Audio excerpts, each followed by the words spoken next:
Good morning students. हमने previous class के अंदर इलेक्ट्रॉन मूवमेंट के बारे में पढ़ा था कि इलेक्ट्रॉन डिस्प्लेसमेंट, इलेक्ट्रॉन मूवमेंट किस तरीके से हो सकती है, जिसमें हमने hyper conjugation, resonance, inductive effect वो सब हमने पढ़े थे। आज हम पढ़ेंगे रिएक्शन इंटरमीडिएट्स। क्या पढ़ेंगे? Reaction intermediates. कि रिएक्शन इंटरमीडिएट्स क्या होते हैं, कैसे फॉर्म होते हैं, स्टेबिलिटी का ऑर्डर क्या है, इसका ऑर्डर स्टेबिलिटी का। तो सबसे पहले हम बात करेंगे रिएक्शन इंटरमीडिएट्स कि ये होते क्या है। The slightly stable species which are formed during a chemical reaction, कि वो स्पीशीज जो कुछ देर के लिए स्टेबल होते हैं किसके अंदर, जब कोई केमिकल रिएक्शन कैरी आउट करवाते हैं, जब कोई केमिकल रिएक्शन चल रही है during a chemical reaction.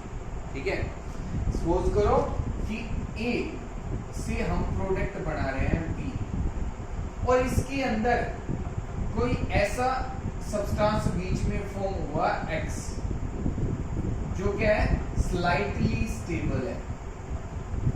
Slightly stable मतलब थोड़ा सा स्टेबल है, ज्यादा नहीं है as compare to other species या अदर हम कह सकते हैं कंपाउंड्स जो इस रिएक्शन के अंदर फॉर्म कि जब A से B बनेगा, B प्रोडक्ट है, A रिएक्टेंट है, तो ये देखो कोई भी केमिकल रिएक्शन हो रही है तो मतलब रिएक्टेंट प्रोडक्ट में चेंज हो रहा है, और वो कब होगा, जब प्रोडक्ट रिएक्टेंट से ज्यादा स्टेबल रहेगा, तभी ऐसा होगा, तभी रिएक्शन कैसी होगी, स्पॉन्टेनियस होगी। तो जब B के कंपैरिजन में हम देखें या A के कंपैरिजन में हम देखें कि इन दोनों के कंपैरिजन में या इन दोनों के बाद सबसे ज्यादा स्टेबल कौन सा स्पीशीज आता है केमिकल रिएक्शन के अंदर, वो इंटरमीडिएट्स होते हैं। उनको हम क्या बोलते हैं? इंटरमीडिएट्स। के बीच में एक ऐसा कंपाउंड फॉर्म होगा जो कुछ देर के लिए स्टेबल है। ठीक है, उसको हम क्या बोलेंगे? इंटरमीडिएट्स। ये हमारे पास हो सकते हैं carbocations, carbanions, free radicals, free radicals, or we can say that carbon free radical, carbon free radicals। ठीक है, कार्बीन्स एंड नाइट्रीन एंड नाइट्रीन्स, ये हमारे पास क्या होंगे? सभी इंटरमीडिएट्स हैं। All these are intermediates which are formed during a chemical reaction, जो chemical reaction के दौरान बढ़ जाते हैं, फॉर्म हो जाते हैं। ठीक है, कार्बोकेटायंस क्या होंगे? जब कार्बन पे पॉजिटिव चार्ज होगा, कार्ब एनायंस जब कार्बन पे नेगेटिव चार्ज होगा, फ्री रेडिकल्स जब कार्बन पे एक ओड इलेक्ट्रॉन होगा। कार्बन पे कैसा इलेक्ट्रॉन होगा? ओड इलेक्ट्रॉन होगा, एक इलेक्ट्रॉन प्रेजेंट होगा। ठीक है, carbene lone pair of electrons इस पे प्रेजेंट होगा, और नाइट्रीन पे भी कुछ ऐसा ही रहेगा। देखेंगे हम नाइट्रीन के आगे। ठीक है, तो ये कार्बोकेटायंस, कार्बोनेंस, कार्बन फ्री रेडिकल्स, कार्बीन्स एंड नाइट्रीन्स, ये हमारे पास जो इंटरमीडिएट्स हैं वो हो सकते हैं पॉसिबल। अब स्टेप बाय स्टेप इनको पढ़ेंगे कि कार्बोकेटायंस क्या है, कौन से कार्बोकेटायंस होते हैं, उनकी स्टेबिलिटी क्या है, कार्बोनेंस के बारे में, carbon free radicals and so. Start करते हैं कार्बोकेटायंस। अगर हम बात करें कार्बोकेटायंस की, तो कार्बोकेटायंस क्या होते हैं? The intermediates in which positively charged carbon is present, कि वो इंटरमीडिएट्स जिस पे कार्बन पे कैसा चार्ज होगा? Positive charge. कैसा चार्ज होगा? पॉजिटिव चार्ज होगा। फॉर एग्जांपल CH3 CH3, या आपके पास हो सकता है CH2 RCH2, या आपके पास हो सकता है RRCH, या 3 R ग्रुप और कार्बन होगा, और उस पर कैसा चार्ज होगा? Positive charge. कैसा चार्ज होगा? Positive. Where R is alkyl group, R क्या आपके पास है? अल्काइल ग्रुप है। कोई भी ग्रुप प्रेजेंट हो सकता है, CH3 हो सकता है, CH3 CH2 हो सकता है, कोई भी ग्रुप हो सकता है, ठीक है। इसको हम बोलते हैं प्राइमरी कार्बोकेटायन। क्या बोलते हैं? Primary carbocation. इसको हम बोलते हैं secondary carbocation. Secondary carbocation and it is known as tertiary carbocation. Tertiary carbocation. Tertiary carbo. अब हमने इसको क्यों लिखा प्राइमरी, सेकेंडरी, और इसको हमने क्यों लिखा टर्शियरी? क्या आएगा? Tertiary, TERTIER, tertiary. इसको हमने टर्शियरी क्यों लिखा? कैसे हमें पता चलेगा कि ये प्राइमरी है, ये सेकेंडरी है, ये टर्शियरी है, और ये क्या है? इसको हम बोलेंगे मिथाइल कार्बोकेटायन। बोलेंगे मिथाइल कार्बोकेटायन। तो प्राइमरी कार्बोकेटायंस क्या होते हैं? वो कार्बोकेटायंस जिन पे एक अल्काइल ग्रुप लगा हो। जिस कार्बन पे पॉजिटिव चार्ज है उस कार्बन पे अगर एक अल्काइल ग्रुप लग रहा है तो प्राइमरी, अगर दो अल्काइल ग्रुप लग रहे हैं तो सेकेंडरी, और अगर तीन अल्काइल ग्रुप लग रहे हैं किस कार्बन पे जिसपे पॉजिटिव चार्ज है उसको हम क्या बोलेंगे? Tertiary carbocation. क्या बोलेंगे? Tertiary carbocation. फॉर एग्जांपल अगर मैंने इस तरीके से लिख दिया CH3 CH2 अब जिस कार्बन पे पॉजिटिव चार्ज है उस पे केवल एक अल्काइल ग्रुप लगा हुआ है। ये इस तरीके से भी हो सकता है CH3 CH2 CH2। ये भी प्राइमरी का ही एग्जांपल है। किसका एग्जांपल है? एग्जांपल है प्राइमरी कार्बोकेटायन का। जिस कार्बन पे पॉजिटिव चार्ज है उस पे एक अल्काइल ग्रुप लग रहा है। इस अल्काइल ग्रुप में कितने भी कार्बन हो सकते हैं, लेकिन ये रहेगा एक, दो नहीं है। इस पे दो हाइड्रोजन प्रेजेंट, क्या प्रेजेंट होंगी? दो हाइड्रोजन और एक अल्काइल ग्रुप, तो उसको हम क्या बोलेंगे? Primary carbocation. सेकेंडरी की अगर हम बात करें तो हमारे पास ये एक एग्जांपल हो सकता है। जस्ट हम R को रिप्लेस कर देंगे, R की जगह हमने दो CH3 ग्रुप लिख दिए, तो इसको हम क्या बोलेंगे? ये सेकेंडरी कार्बोकेटायन के एग्जांपल। इसको हम क्या बोलेंगे? Secondary carbocation. अगर टर्शियरी की बात करें तो तीन CH3 ग्रुप लगा देंगे। कितने ग्रुप लगा देंगे? तीन CH3 ग्रुप लगा देंगे। ये ग्रुप कोई भी हो सकते हैं, अलग भी हो सकते हैं कि ये CH3 CH2 भी हो सकता है, इस तरीके से भी कोई भी अल्काइल ग्रुप को कैसे भी हो, बट जिस कार्बन पे आप क्या देखना है आपको कि जिस कार्बन पे पॉजिटिव चार्ज है उसमें तीन अगर अल्काइल ग्रुप हैं तो वो टर्शियरी, अगर दो है तो सेकेंडरी, और अगर एक ही है तो प्राइमरी, और कोई भी नहीं है तो मिथाइल कार्बो। कैसा होगा ये? मिथाइल कार्बो। तो ये हमारे पास क्या है? कार्बोकेटायन। क्या है? कार्बोकेटायन। और ये फॉर्म कैसे होंगे, कैसे बनते हैं? कि जब हमारे पास कार्बन कार्बन का की जो क्लीवेज है वो कैसी हो? Heterolytic cleavage. कैसी क्लीवेज हो? Heterolytic cleavage. It means breaking. कि जब हमारे पास जो बॉन्ड ब्रेकिंग है वो कैसी हो? हिट्रोलिटिक। मतलब जो बॉन्ड के जो इलेक्ट्रॉन्स हैं, एक ये जो सिंगल बॉन्ड है इसके अंदर दो इलेक्ट्रॉन्स हैं, ये दोनों इलेक्ट्रॉन्स क्या होंगे? एक कार्बन एटम पे जो है मूव कर जाएंगे। एक कार्बन एटम पे क्या कर जाएंगे? मूव कर जाएंगे। जब ये इस कार्बन एटम पे मूव कर गए तो इस पे तो कैसा चार्ज आ गया? Negative charge. इस पे तो कैसा चार्ज आ गया? Negative charge. और ये जो दूसरा कार्बन है इस पे कैसा चार्ज आएगा? Positive charge. कैसा चार्ज आएगा? पॉजिटिव चार्ज आएगा। ठीक है। और ये जब पॉजिटिव चार्ज आएगा तो ये क्या बनेगा? कार्बोकेटायन। क्या बनेगा? कार्बोकेटायन। और ये क्या होगा आपके पास? कार्बोएनायन। क्या फॉर्म हो जाएगा? कार्बोएनायन फॉर्म हो जाएगा। ठीक है, ये समझ में आ गए होंगे आपको कि ये कार्बोकेटायंस कैसे फॉर्म होते हैं? हिट्रोलिटिक क्लीवेज। जो बॉन्ड के इलेक्ट्रॉन्स है वो एक कार्बन पे शिफ्ट होंगे तो एक कार्बोएनायन बनेगा, दूसरा कैसा बनेगा? कार्बोकेटायन। अब इनकी स्टेबिलिटी का ऑर्डर क्या रहेगा कि कौन इनमें से सबसे ज्यादा स्टेबल है। अगर हम बात करें स्टेबिलिटी की कि कार्बोकेटायंस की स्टेबिलिटी का ऑर्डर क्या रहेगा, कौन से कार्बोकेटायंस से ज्यादा स्टेबल रहेंगे, कौन से कम रहेंगे, ठीक है। और ये काफी इंपॉर्टेंट है कि हम कार्बोकेटायंस की स्टेबिलिटी देखेंगे, कार्बन आयंस की, कार्बन फ्री रेडिकल्स की, उसके बेसिस पे प्रोडक्ट्स जो हैं रिएक्शंस के वो चेंज हो जाते हैं। कि आप जो एक्सपेक्ट करोगे आगे हम देखेंगे रिएक्शंस में कि आपको लगेगा कि ये प्रोडक्ट बनेगा, लेकिन वो नहीं बनेगा आपके अकॉर्डिंग जो आप सोचोगे। अब वो चेंज किस वजह से हो जाएगा, वो कार्बोकेटायंस की ये जो इंटरमीडिएट्स हैं इनकी स्टेबिलिटी के अकॉर्डिंग चेंज कि जो ज्यादा स्टेबल इंटरमीडिएट रहेगा प्रोडक्ट उसके अकॉर्डिंग बनेगा, ठीक है। तो ये काफी इंपॉर्टेंट टॉपिक है समझने का कि स्टेबिलिटी को हम कैसे एक्सप्लेन करेंगे, ये आपको याद रखना पड़ेगा कि हाँ समझेंगे, उसके बाद याद रखना है कि ये जो कार्बोकेटायन है ये सबसे ज्यादा स्टेबल होता है, उसके बाद ये, उसके बाद ये एंड।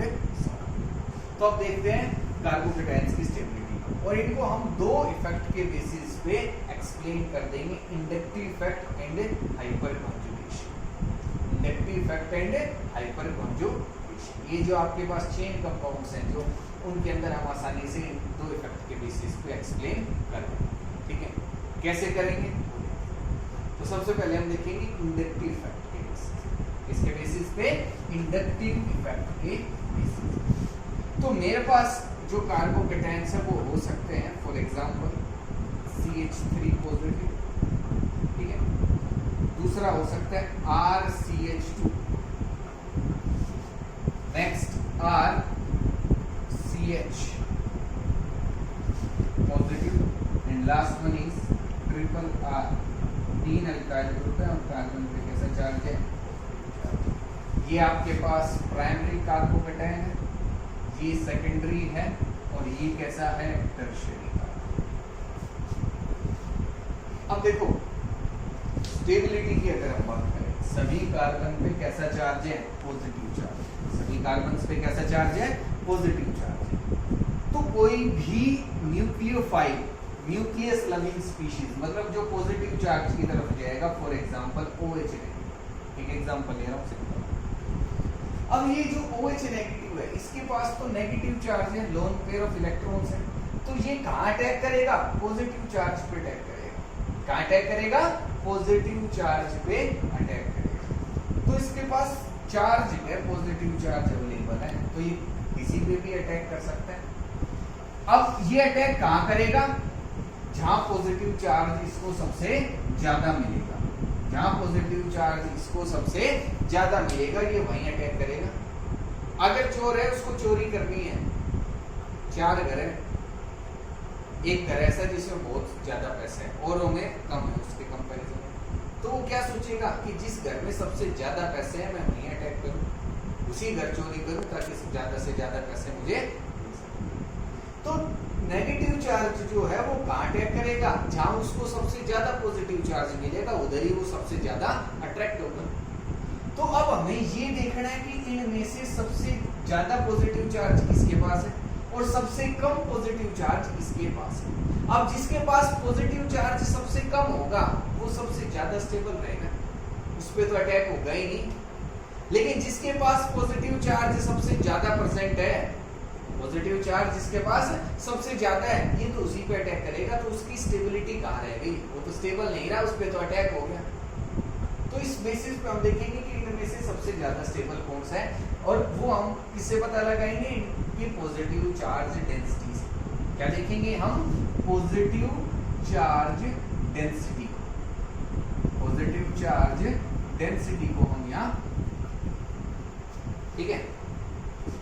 अब कैसे देखेंगे, इंडक्टिव इफेक्ट के बेसिस पे। इंडक्टिव इफेक्ट क्या था, partial movement of sigma electrons, partial movement of sigma electrons की जो सिग्मा इलेक्ट्रॉन्स हैं वो उनका पार्शियल मूवमेंट होगा, तो सिग्मा इलेक्ट्रॉन्स जो है वो इधर मूव करेंगे। ये हमारे पास अल्काइल ग्रुप्स हैं, कैसे ग्रुप है, अल्काइल ग्रुप है। आर के आपके पास alkyl group, R is alkyl and alkyl groups always show positive inductive effect, positive inductive effect show करते हैं अल्काइल ग्रुप्स।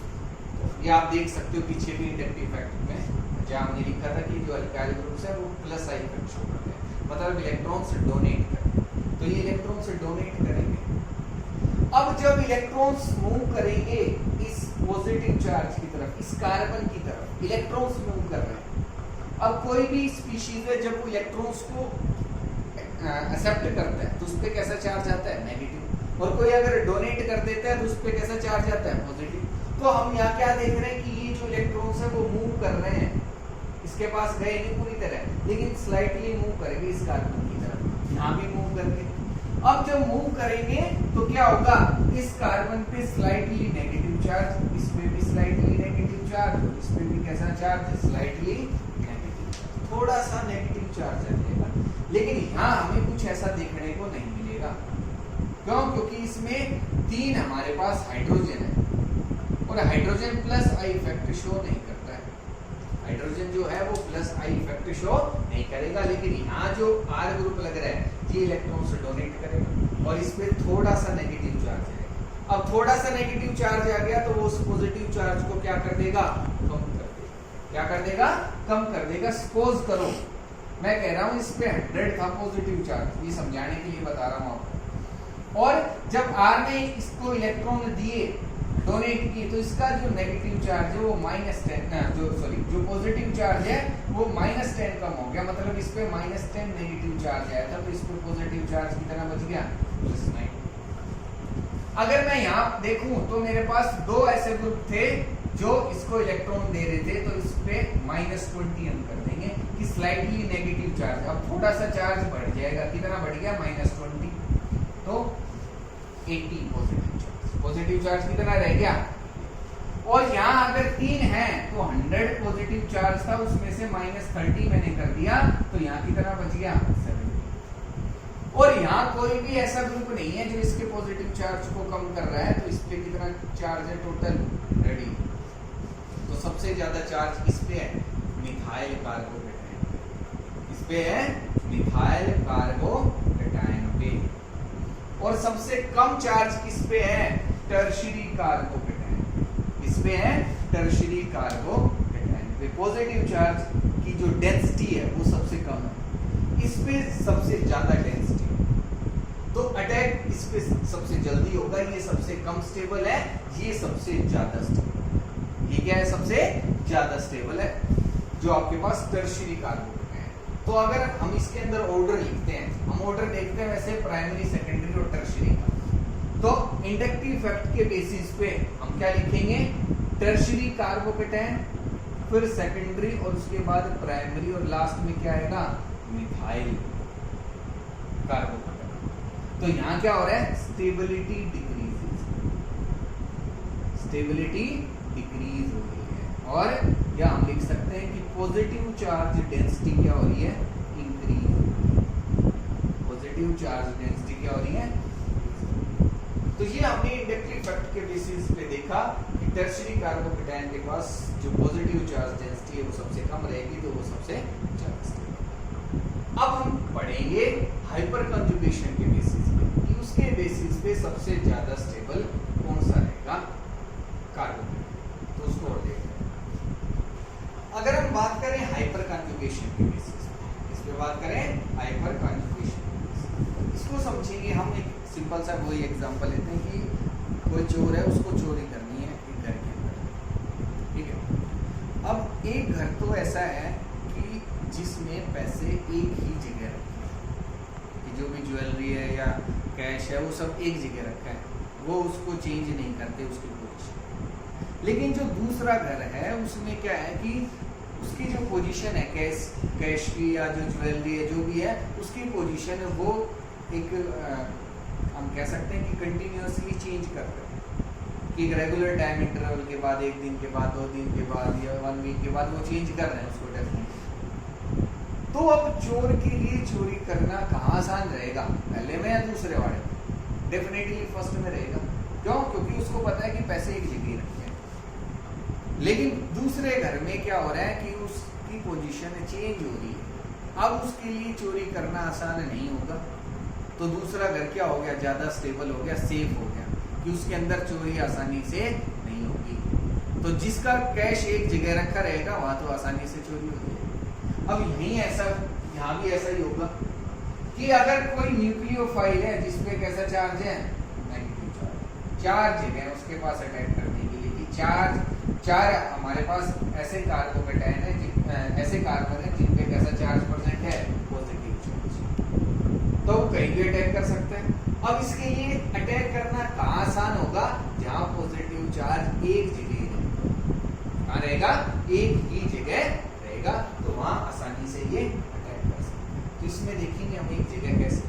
अब हाइपर कॉन्जुगेशन आपने पढ़ा है, इसको नो बॉन्ड रेजोनेंस भी बोलते हैं।